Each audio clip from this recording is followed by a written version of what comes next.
Greetings, everyone. Rajee Narinesingh here, transgender activist, author, and actress.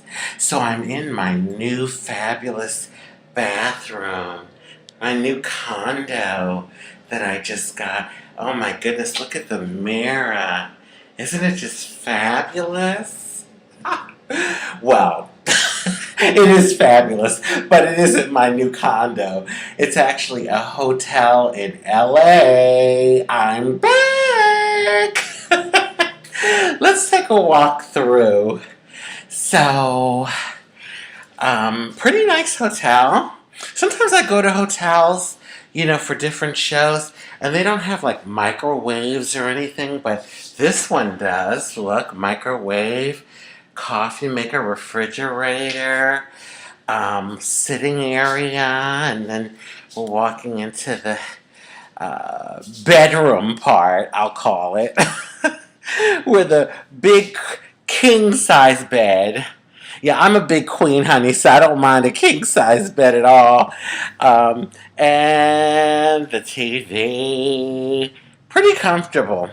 So, anyway, like I said, I am back in LA, and I don't know what's going to really pan out, but you all just might see me back on TV sometime soon. That's all I'm going to say for now. So, okay. Since I went public with my story and everything, usually when I'm out and about, I run into people that recognize me. And coming out here today through the airport and everything that did happen, met some wonderful people from all over who recognized me. They came up and they, great things to say, and we connected. It was really nice. All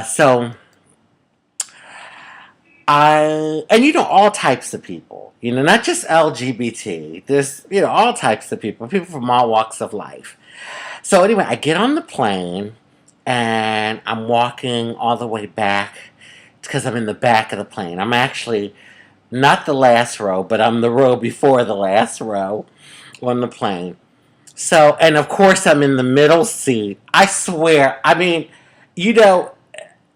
know what it is like. I'm this, tall trans woman, and like a lot of times I end up in the middle seat. It's like, hello. I love the window seats. But anyway, I was in the middle. It was pretty comfortable though, because the seats were pretty big.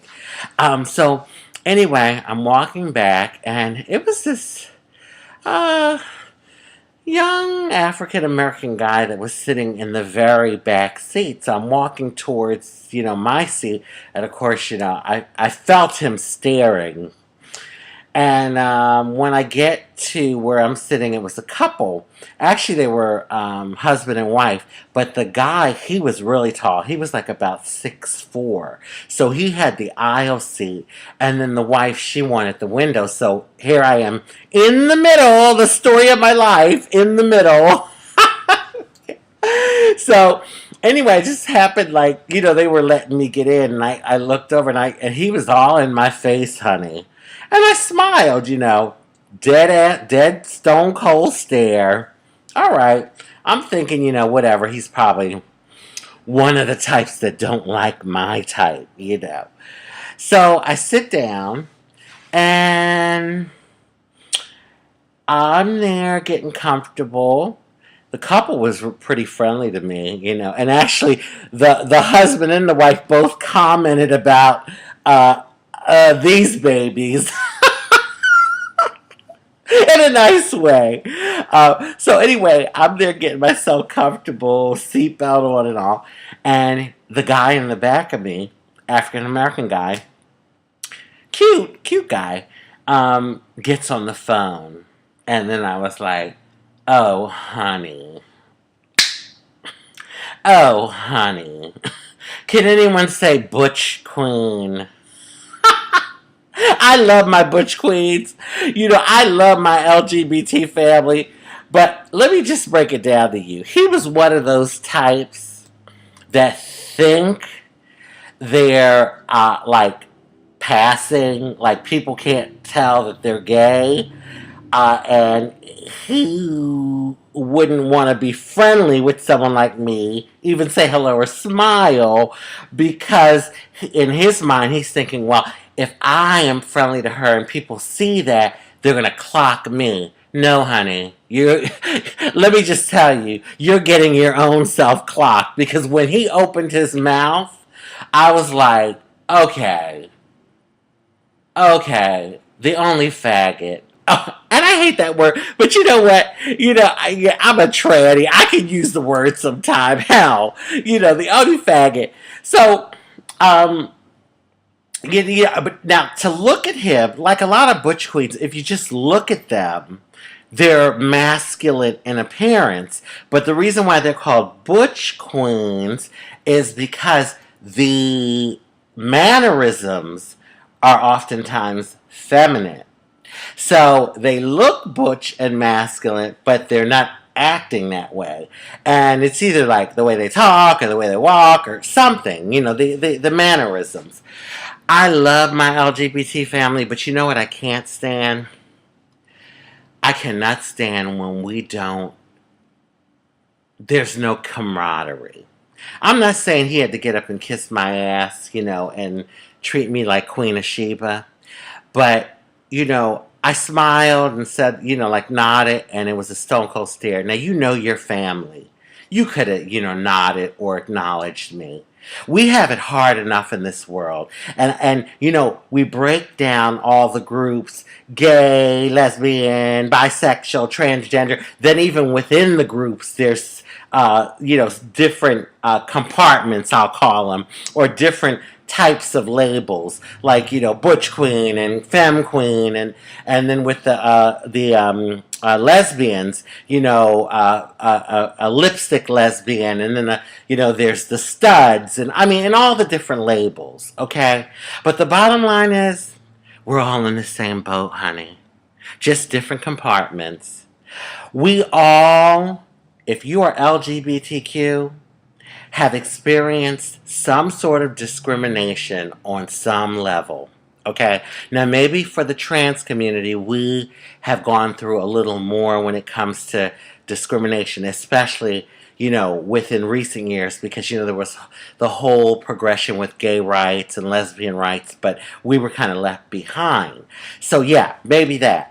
But that, I can't stand it. I'm like, there needs to be a camaraderie and all of this, like, oh, look at, I'm not going to speak to that tranny because, I'm pressing through life comfortable, and I don't want to, have anything jeopardize that.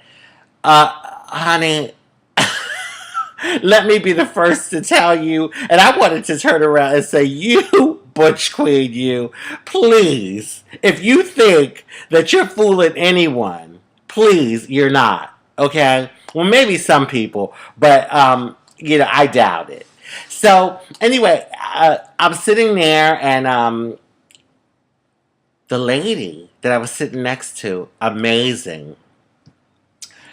So the flight took off. Oh my God! And takeoffs are the worst for me.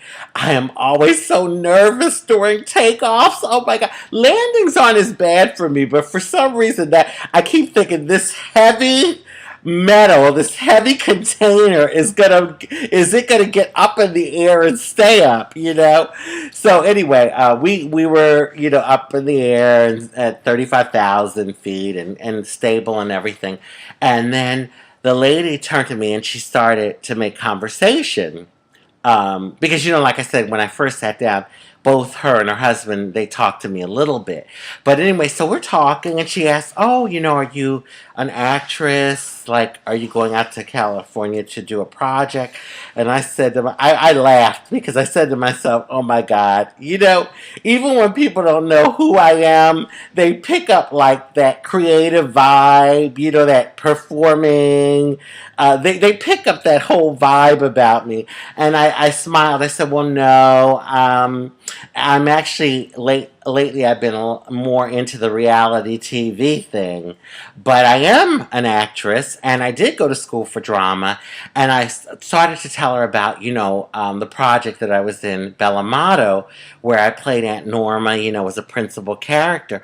So I was telling her, how it was so groundbreaking because it was the first all trans cast, et cetera, et cetera. And she turns to me and she says, "But you're not trans." And I was like, I'm like, honey, do you have your glasses on?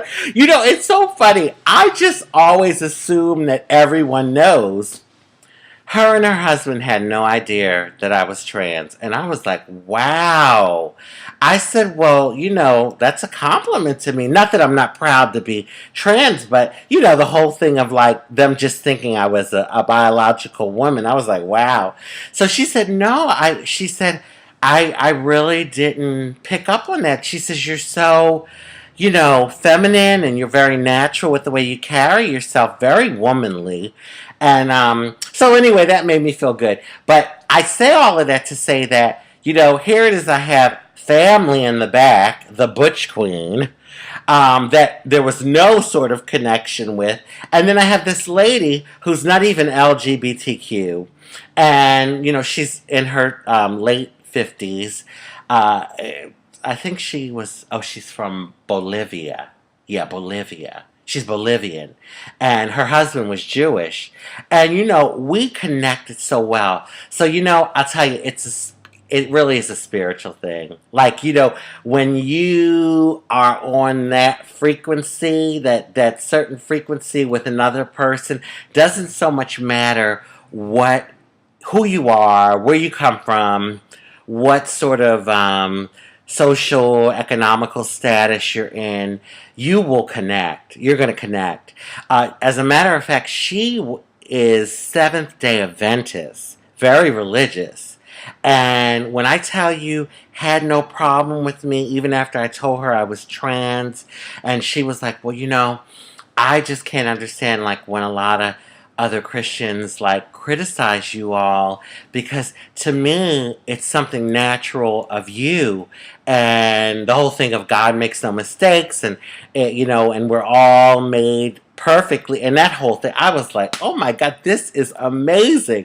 So yeah, so like I said, you just connect with who you connect with. It's those vibes, honey, and when you're on that same wavelength, you will connect. And anyway, I had to share that story, but as a PS, before I close the video, we LGBTQ people, really, come on, let's be a little more unified. And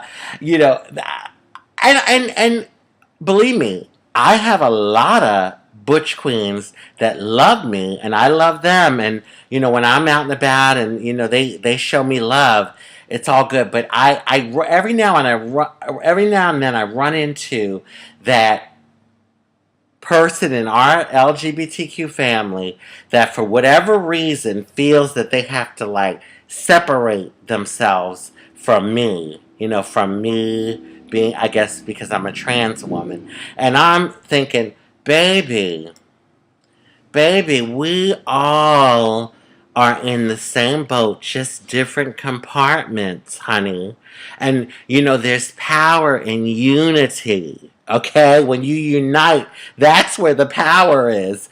So, anyone that has been experienced injustice really needs to know that, like the late great Martin Luther King Jr. said, injustice anywhere is a threat to justice everywhere. So LGBTQ, whatever you are, wherever you're from, whoever you're, straight, gay, black, white, African, Chinese, all of us human beings are really family and really need to unite. And I know I say this a lot in my different videos, but I have these experiences, and then it just makes me say, oh my God, I gotta do another video about this stuff, So here I am again. But I'm here in LA doing my video today from this fabulous hotel. So I'll keep you guys posted on everything. Love, peace, and blessings.